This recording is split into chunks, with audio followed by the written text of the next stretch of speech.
Քանի որ արդեն ներկայացրեցին, ինչ պահանջով եք այստեղ, ինչ ակնկալիքներ ունեք եվրոպացի պաշտոնյաներից եւ կառույցներից։ Մեր ակնկալիքը իրենց լռության խնդիրը լուծելն է, այսինքն եվրոպական կառույցները լռում են, չեն խոսում։ Եվ մենք պետք է հասկանանք, թե որն է պատճառը, նրանք համաձայն են Փաշինյանի իշխանության այս ռեպրեսիաների հետ, թե ինչու են նրանք լռում։ Մենք այսօր այստեղ ենք ի աջակցություն քաղբանդարկյալների Հայաստանում եւ Բաքվում գտնվող։ Հիմա հարց է առաջանում, թե եվրոպական կառույցները պատշաճ տեղեկացվում են միշտ, եվրոպացի պատգամավորները, պաշտոնյաները պատշաճ տեղեկացվում են իրավիճակի մասին։ Այստեղ ենք ասելու, որ մենք չենք լռելու եւ այստեղ ենք ասելու, որ եվրոպական արժեքները դա անկյունաքարային արժեքը, դա լռությունը չի, երևի պետքա շատ հաճախ խոսենք դրա մասին։ Այլ գործողություններ անելն է եվրոպացի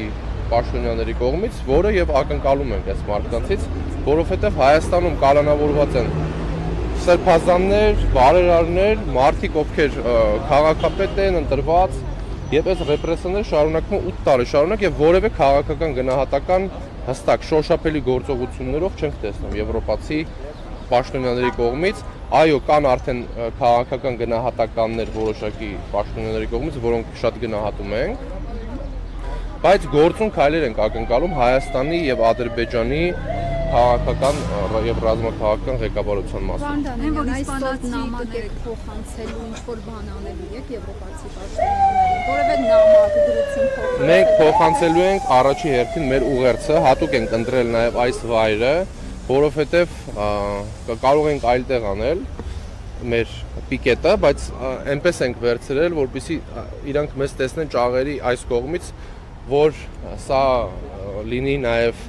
այն պատկերը, որը որ ունեն այսօրվա քաղաքացիները բանտերում նստած, Սամվել Կարապետյանը, Բագրատ Սրբազանը, Միքայել Սրբազանը, մեր մնացած եւ սրբազաններ եւ քաղբանդարկյալներ եւ տեղեկություն նաեւ ունեն, այսօր կարող ենք փաստել, որ եւս մեկ քաղբանդարկյալ ավելացավ Դավիթ Համբարձումյանը, Մասիս խոշորացված համայնքի քաղաքապետը։ Նրան շինցու քրական գործի շրջանակներում տարել են բանտ, աննախադեպ է այն վճիռը, որը կայացրել է դատարանը, աննախադեպ է ռեպրեսիաները այսօր Հայաստանի Հանրապետությունում, իհարկե մենք տեսել ենք ինչ բռնաճնշումներով են անցնում քաղաքական գործիչները, բայց մենք այսպիսի բան չենք տեսել, այսինքն Հայաստանում քաղաքականությամբ զբաղվելը կարող է բերել, եթե դու քաղաքապետ ես, կարող է բերել բանտարկության կամ մահի, կամ առհասարակ քաղաքական որևէ էլի ոտնձգությունների, որ մենք տեսնում ենք այսօր եւ սրա մասին մենք բարձրաձայնել ենք եւ բարձրաձայնելու ենք մշտապես։ Պարոն Դանիելյան, մենք տեսանք 3 Եվրանեստի խորհրդարանական վեհաժողովի նիստում իսպանացի պատգամավոր ամոթանք տվեց այս իշխանություններին, որ 40 ոստիկաններով հարձակվում է կարծիքի համար, բանտ եք նետում մարդկանց, բայց սրանք բացառիկ դեպքեր են։ Սա նշանակում է, որ ընդդիմադիրները թերանում են իրենց աշխատանքում, որպեսզի սա համատարած բնույթ կրի, թե ամեն դեպքում երկակի ստանդարտներ են կիրառվում Փաշինյանի նկատմամբ։ Ակնհայտ է, որ Փաշինյանի իշխանության նկատմամբ կիրառվում են ներողություն։ Ակնհայտ է խանգարումները անընդհատ պահում էի, դա ավելի լավ։ Ակնհայտ է, որ Նիկոլ Փաշինյանի նկատմամբ որոշակի երկակի ստանդարտներ են կիրառվում, որովհետև Փաշինյանի գործողությունները, որոնք նա անում է, որևէ կապ չունեն ժողովրդավարության հետ եւ այն արժեքների, այն ժողովրդավարության, այն եվրոպական արժեքների, որոնց մասին մենք գիտենք պատմության դասագրքերից, որոնց մասին մենք գիտենք մեր դավանած, պահպանողական ժողովրդավարության եւ պահպանողական եվրոպական արժեքներից, որոնց մասը կազմում նաեւ Հայաստանի Հանրապետության քաղաքացին եւ ուզեցել ենք, փորձել ենք միշտ որ մաս կազմի, բայց այսօր ուղղությունը թեքվել է եւ խաղաղության մասով այլ ձևաչափաձևավորված եւ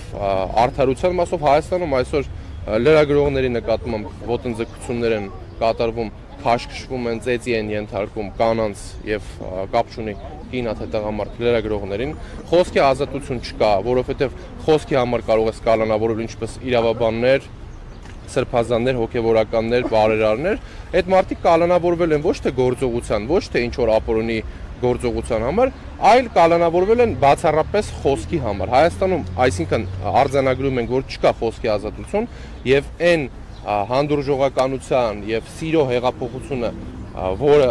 այդ քողի տակ արված հեղափոխությունը, որը 2018 թվականը տեղի էր ունեցել, փաստորեն մահաբեր,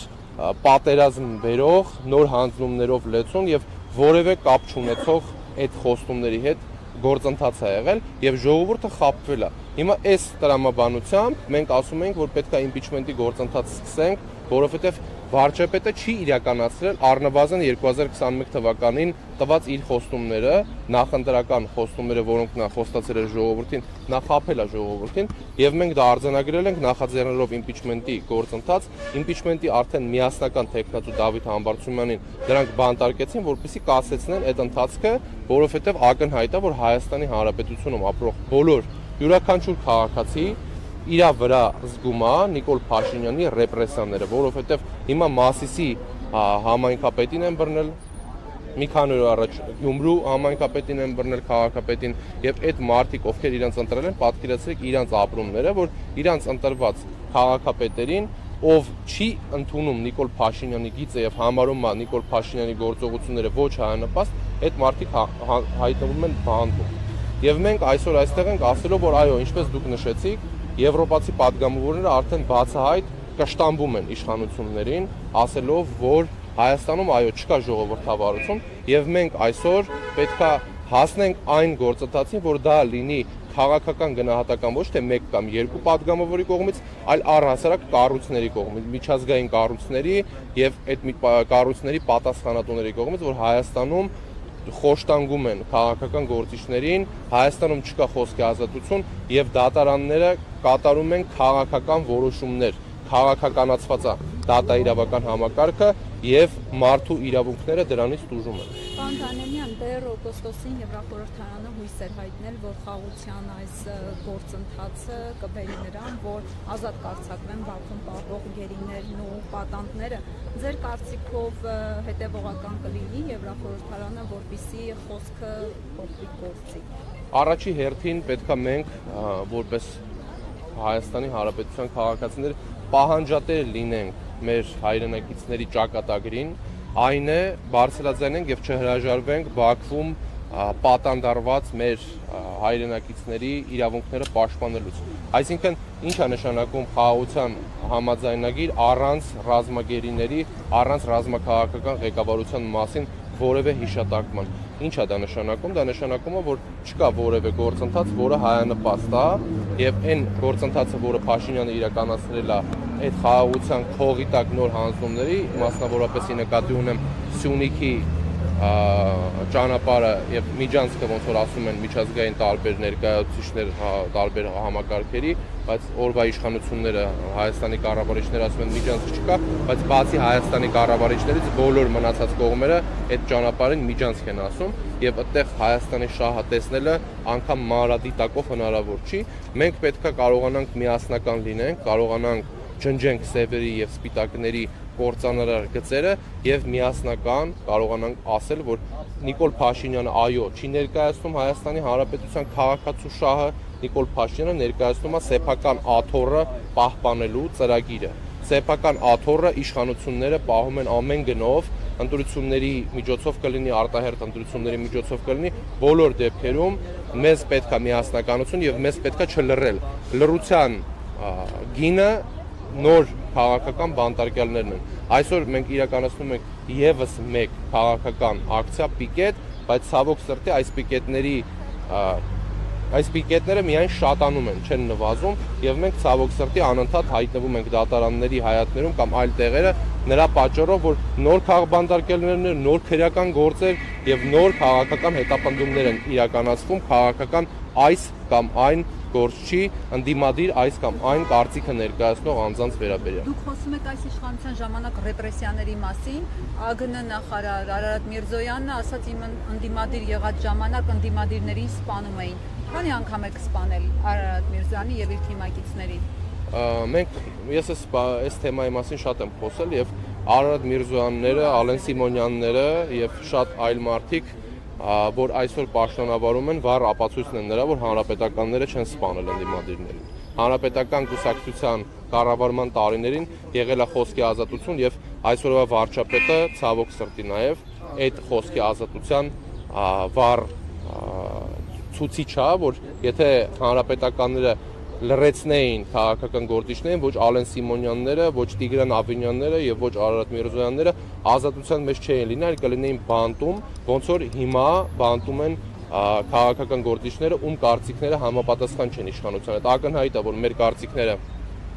Հայաստանի տեսլականի մասին համապատասխան չեն եղել, որովհետև հանրապետականների համար Արցախը հայկական էր, օրվա կառավարիչների եւ ԿՊԱ-ականների համար Արցախը ադրբեջանական է, եւ մենք այդ տրամաբանությունը անգամ հաշվի առնելով, որ իրանք ունեն այլ կարծիքներ, չենք բանտարկել իրենց եւ ոչ որևէ ձև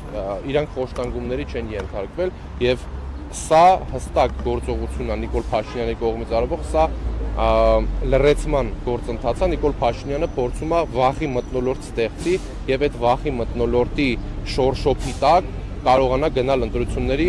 քարոզելով իր այդ սրտիկները, սերը եւ այդ սրտիկների տակ, որ Փաշինյանը ցույց է տալիս, պահկված են այն տեսանյութերը, որտեղ ոստիկանները ոտու ձեռ արած հերոս մեր առյուծ եղբայրների մայրերին երրաբլուրից իջացնում են, պահկված է այն տեսանյութերը, որ մեր վրա փողոցներում կրակել են, ուժ են կիրառել եւ մահակներով պահել են Նիկոլ Փաշինյանի իշխանությունը։ Սա է իրականությունը եւ նորից եմ ասում, այսօր որ բազմել են այդ աթոռներին եւ այդ աթոռները ատամներով պահում են տակ կաբինետներում, դա խոսում է նրա մասին, որ իրանք առնվազն ողջ են։ Քանի դուրս են եկել երևի արդեն են պաստառների պահելու բանը։ Ժողովուրդ մտնում է պաստառները սենց պահեն, եկեք կամաց մենք ակցիա բարի եկեք հա որ ընդդեղից տեսնեն էլի ակել լայվ ա հետո լուկարը բերեք չէ Մի քայլ հետերը եկեք մատ